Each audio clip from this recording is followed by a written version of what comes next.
Welsh cavalry are in Iraq. It's the third time in 3 years. For some, it's one tour too many. It's an absolute shithole, a shithole I don't want to be in. I want to be somewhere else. The regiment has hardly had a serious casualty in 40 years. But this is going to be their most challenging mission yet in Iraq.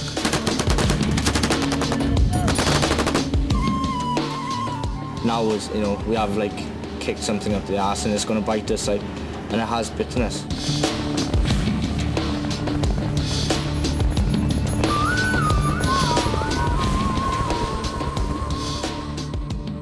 For the Queen's Dragoon Guards, Iraq seems a long way off now. It's been an icy month for them in northern Germany where the regiment's based. But things are about to get hotter in more ways than one. You're on fire! You're on fire! They've got 6 weeks to get themselves ready for Iraq and some demanding exercises to get through. Good fun. Nothing better than a bit of napalm in the morning.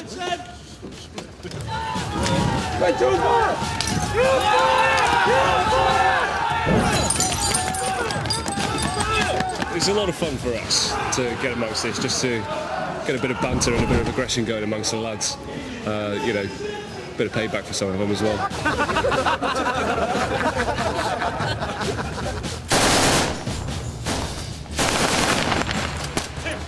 The QDG is a cavalry regiment with a long history. 2/3 of the men are from Wales. For Corporal Alan Lewis, or Louis, being a Welsh speaker has its advantages. Every opportunity I get, I do practice it because I do enjoy speaking it. Mainly because it pisses off the South Walians because they can't speak it and I'm a Brummie and I can. Okay, mate safe. After. Get mate safe, pick the brass up after. Mate safe. Work possible here, clean door down device. Clear strings. 3 more. I'll get them. The week's training. Handing out the ammunition is Sergeant Major Neil Greeny. He's been with the regiment 18 years. He's in charge of 100 men. That's Davis 220, Davis 220. Aye, sir. Chops you little git, didn't he? Yes, sir.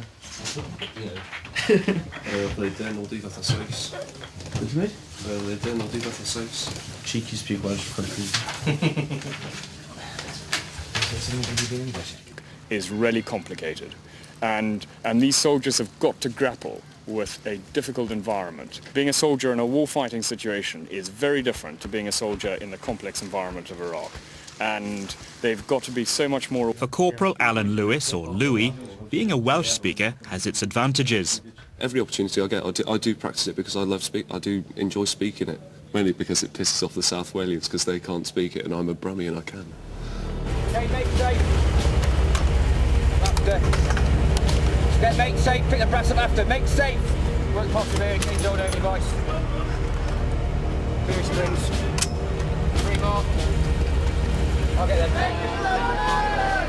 The week's training will end with a major test for the Welsh cavalry. Their commanding officer, who's from Zimbabwe, isn't sure they'll be ready at this rate.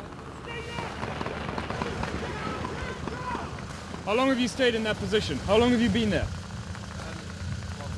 About 10 minutes. How many times have you looked over your shoulder and back down that way? Not once since I've been looking at you. You've been in the same place for 10 minutes where you've just shot somebody, okay? Is that the right place to be? Is that the best place to be? What about just going to the edge there and having a look around what's going on down there? Don't just leave it. What happened the last time you left the rifle? Okay? There's lots to think about. I know it's complicated, but you've got to keep thinking. Take the rifle with you if you want. Go and have a quick look around there just to make sure that it's clear. Then come back again. What? What is it? What's your problem there? Bollocks! Pick it up! Right now, you're in a load of shit, okay? It's nothing to do with preservation of evidence right now. It's about keeping yourself alive. Get around the corner there and see what's going on. Quickly! Then come back and report back to the NCO and your team, and then we can move forward again, okay? The situation, particularly in Iraq... If we were in Iraq, reacting to incidents in exactly the same way and everything else like that, even though it's snowing outside. Is it good training for Iraq? Is it quite realistic? I think we need to turn the radiators up a little bit more, but... yeah. Dick.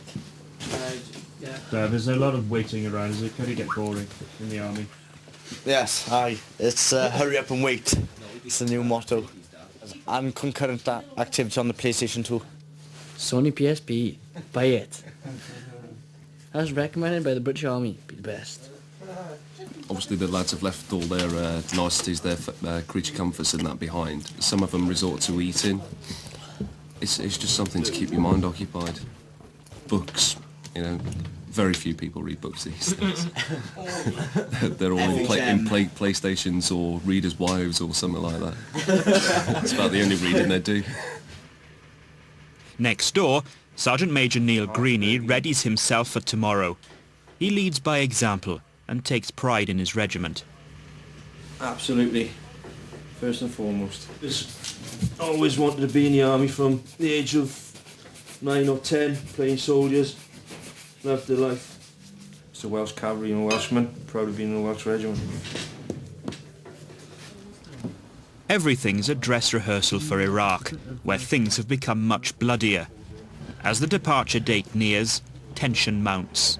Dav's hoping the boys will stay safe. People have actually said that some Troop never let him forget. Don't make out your shave, gents. It's all banter, and that's a big thing in the army. It's always a bit of banter in the block, and that's what brings you together. They all support me, they all give me the support, especially that I'm new to regiment and I'm not 100% on all my drills. Obviously it's natural feeling to be scared and nervous going into this type of environment. I'm young, I'm 17 years old and I'm fully qualified to drive a tank. Going back, I can't say that any of my mates my age got that. Today, Jenks and the QDG are really going to be put to the test. They'll have to prove to army observers that they're close to battle readiness. Waiting for them is a violent crowd pretending to be Iraqis. The Welsh cavalry will have to pacify them without losing self-control. They're warned about some nasty surprises ahead. The enemy today will not fold as they have done in previous regimental exercises. They will fight you, they will fold on you and try to flank you exactly the same as the insurgents do in theatre. So, at all times, be 360-degree aware. Do not get sucked into the initial contact. Splats! When splats and ricochets go off, the safety distance for them is 1 metre. If you don't see it, because you're being slack, it will be detonated as you leave the danger area and you will go on your arse.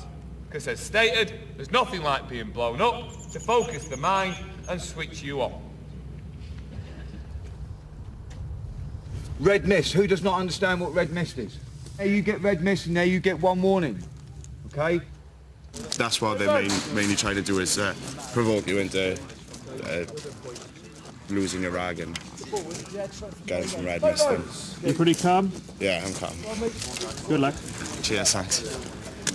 Remember the overall plan, be aware of what's going on around you. Don't get in a red mist in the bottom with you and everybody else. Think about the guy next to you. Louis has no fears about today. For him, aggro and adrenaline's what the army's all about. It's what I joined out to do, definitely, yeah. To get a sore throat, start screaming at people, get amongst it. Really, really looking forward to this now.